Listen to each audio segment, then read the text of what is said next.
Camille Pello, bonjour, merci de nous accueillir ici à la galerie Smallville. Durant cette semaine, votre galerie accueille un artiste local qui s'appelle François Guinchard.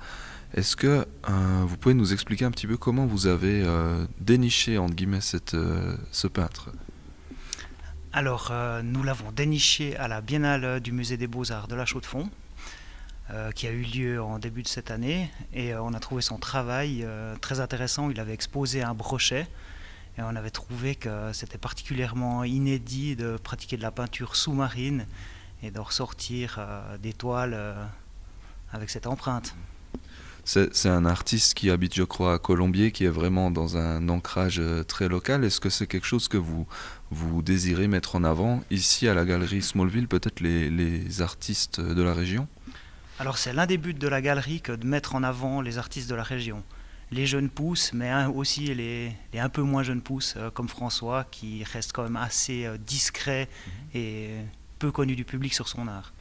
Et du coup, quels sont les autres objectifs de votre galerie? Vous me disiez que mettre en avant certains auteurs locaux en était un.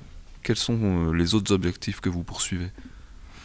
Alors, tout d'abord, faire des expérimentations dans le milieu de l'art. C'est un peu notre touche, notre marque de fabrique. C'est de tenter des nouvelles choses, défricher des nouvelles perspectives dans l'art contemporain, trouver des artistes qui présentent un travail intéressant, qui sort des normes, qui est un peu marginal, un peu... Voilà, qui ne se voit pas partout. Ouais. Et du coup, votre galerie, alors il y a une partie exposition qui est ouverte au public, dans laquelle vous essayez de mettre différents artistes locaux en valeur, mais il y a aussi une partie atelier. Est-ce que vous pouvez nous parler un petit peu de cette partie-là? Alors la spécificité de Smallville, c'est que l'espace est dirigé par 4 artistes, Fabien Boschung, Sébastien Verdon, Renaud Loda, qui est en train d'arriver, et moi-même, Camille Pelot. Et on appelle ça en anglais les artistes run space. Et voilà, on en est un. On produit juste derrière la paroi qui nous sépare de l'espace. Et puis c'est une dynamique qui est intéressante pour le public. Il voit ce qu'on est en train de créer, il voit dans quelle dynamique on se situe et quel développement on va suivre. Le fait pour un peintre ou un artiste au sens plus large de ne pas travailler seul mais d'être entouré par 3 autres personnes, est-ce que ça apporte, est-ce que vous vous nourrissez un peu les uns les autres? Bien sûr, c'est une stimulation réciproque. Ça fait longtemps qu'on travaille ensemble, ça fait 12 ans qu'on est dans cet espace, donc il y a évidemment une émulation. On est aussi sur une ligne qu'on défend de façon consensuelle, en groupe. On a un fonctionnement horizontal, donc évidemment c'est une stimulation continue de travailler comme ça. Ok, merci beaucoup.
François Guinchard, bonsoir, merci de nous accueillir et puis de nous faire un peu visiter votre exposition ici à la galerie Smallville.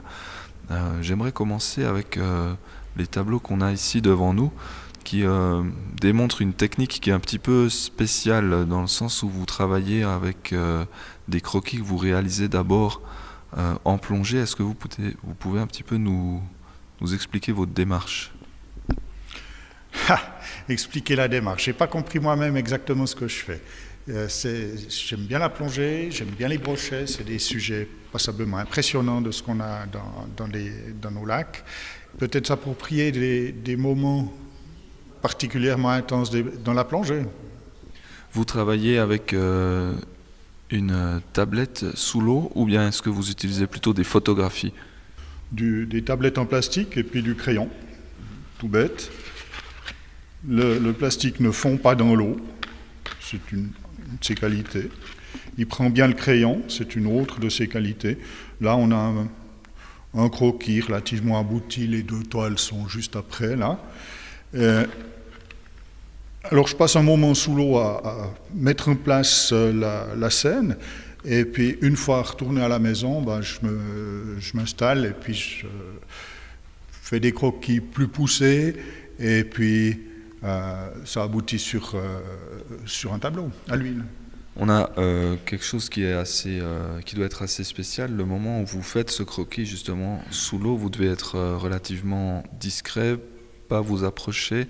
Est-ce que vous avez un peu comment dire, est-ce que vous atteignez un stade quasi méditatif, non? Oui. C'est spécial. Les brochets ont leur coin, ils aiment bien être à un endroit qu'ils connaissent, et puis ils ont une distance de sécurité. Alors, ils tolèrent l'approche jusqu'à un certain point. Après, ils vont commencer à donner des signes de méfiance, et puis à la fin, ils s'en vont. Mais tant qu'ils sont, comme ici, si je suis au pied des branches, des arbres là, qui sont plantés dans le sol, les brochets sont plus ou moins à mi-hauteur. On est à 5-6 mètres de distance. Et puis là, ça se passe assez bien. Je fais quand même attention de respirer de manière régulière et puis pas trop fort, pour pas trop les déranger. Maintenant, ils ne gardent pas la pose pendant un quart d'heure non plus. Hein. Déjà, ils se déplacent autour de l'arbre. Donc, j'essaie de prendre un moment entre ce que je me souviens et ce que j'ai sous les yeux. J'essaie de faire quelque chose. Après, avec l'approche des brochets, il y a un petit jeu passablement pervers auquel je me livre volontiers avec les brochets. C'est-à-dire que je m'approche, puis je commence à rentrer dans sa distance de sécurité. Alors, on voit très bien à un moment donné, le brochet il commence à se tendre, à s'arquer un peu, et là c'est signe qu'il va donner un coup de queue et qu'il va s'enfuir à toute allure, et il part très très vite, mais il part pas très loin.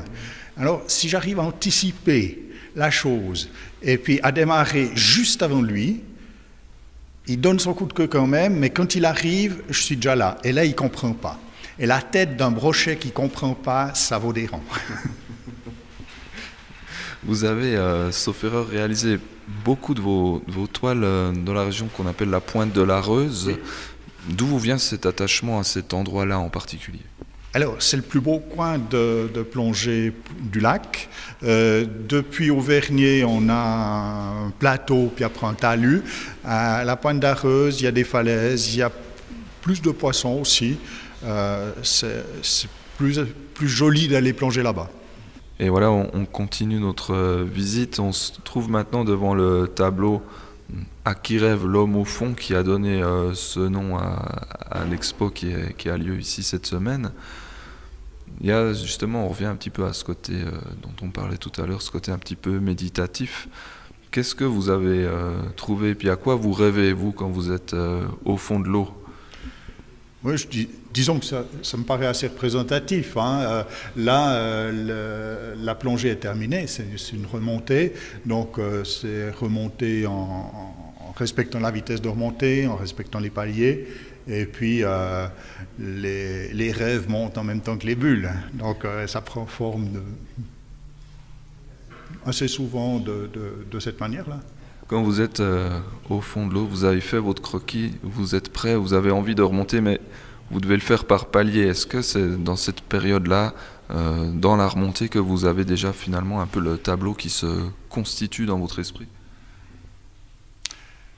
Sur les tableaux de Brochet ou celui qui est derrière, oui.